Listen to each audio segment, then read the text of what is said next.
engineer William Henson, who from looking at his facial hair obviously knew a thing or two about the subject, took out a patent for a locomotive apparatus for air, land, and water.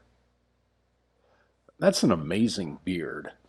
Henson displayed a mastery of engineering on his face. Locomotive describes Henson's steam carriage to a T. He estimated that it would weigh 3,000 pounds, a ton and a half. Not the weight of a train engine per se, but come on, that's still huge. The wing measured 32 feet wide and 140 feet long. That's a quarter or maybe a sixth of a football field. Go Chiefs! In global football terms, aka soccer, it is still covers something like a quarter or a sixth of a pitch. Go Liverpool! The wing was a rectangular frame made from a trio of thin bark spars measuring 140 feet long, and they were held apart by 26 ribs. All of it was wrapped up in 1,400 square feet of canvas or oiled silk. Henson hadn't decided which. See, this was only a patent application. Nobody was cutting wood just yet. Seriously, though, that's destined to be a long, heavy wing.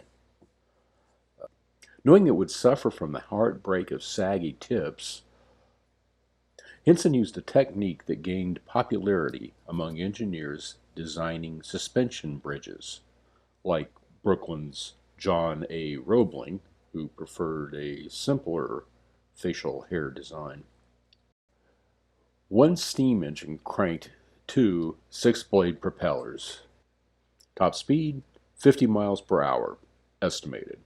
Range, 500 miles, estimated.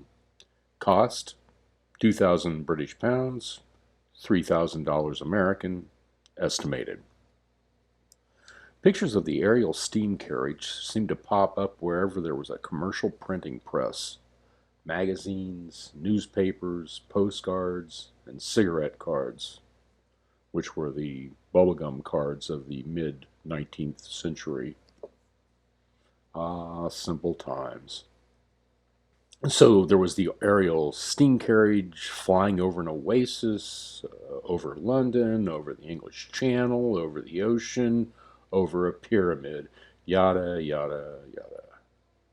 The London Times wrote, quote, "We are compelled, by careful inquiry, to profess our belief that the earlier, if not immediate, possession of the long-coveted power of flight may now be safely anticipated." Just do that in a British accent. Around the same time, Henson, now, I have to say this, how long do you think it took him to put on his face in the morning?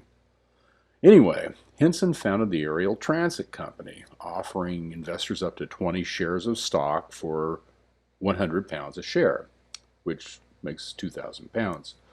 Of course, investing is a risky business. Take tulip mania. In 1634 Holland, everyone suddenly went bonkers over tulip bulbs.